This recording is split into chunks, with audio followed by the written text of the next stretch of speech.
আমাদের জীবনে তো বিপদ বলে আসে না, ঠিক। এই এমার্জেন্সি পিরিয়ডগুলো মোকাবিলা কিভাবে করা সম্ভব? রাইট। তো আমরা সবসময় বলি যে একটা এমার্জেন্সি ফান্ড ক্রিয়েট করতে। এটা কি এমার্জেন্সি, হ্যাঁ, খুব ভালো প্রশ্ন। এমার্জেন্সি ফান্ডের ওয়ান্স এগেন না কোনো ফিক্স কোনো সংজ্ঞা নেই, ডেফিনেশন যে এটাই যে এমার্জেন্সি ফান্ড তা নয়। এইভাবে অঙ্কটা করা যেতে পারে। আমার 6 মাসের যা খরচ সেটা আমি এমার্জেন্সি ফান্ড হিসেবে ট্রিট করলাম। মনে করুন আমার সংসার চালাতে আজকে 1 লক্ষ টাকা লাগে, আমি 6 মাসের কথা ভেবে একটা কোথাও 6 লক্ষ টাকা রাখলাম।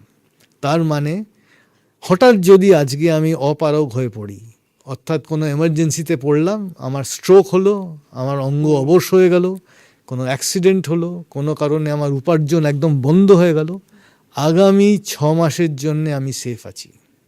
এইটা এমার্জেন্সি ফান্ডের একটা খুব ইম্পর্ট্যান্ট ভূমিকা।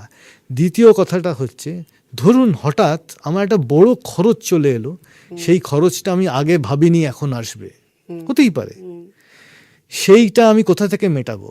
ওই এমার্জেন্সি ফান্ডের মধ্যে আমাকে কিন্তু হাতটা দিতে হবে, ওখান থেকে কিছুটা টাকা বার করতে হবে। সেটার জন্য কিন্তু এমার্জেন্সি ফান্ডের দ্বিতীয় ভূমিকাটার কথা না বললেই নয়। অর্থাৎ সাডেন বা হঠাৎ চলে আসা কোনো চ্যালেঞ্জ মেটানো, এবং হঠাৎ ইনকাম বন্ধ হয়ে যাওয়ার যদি আমার সত্যিই সেরকম দুর্ভাগ্য হয়, সেটা আগামী মাস 6 আমি যেন সেফ থাকতে পারি।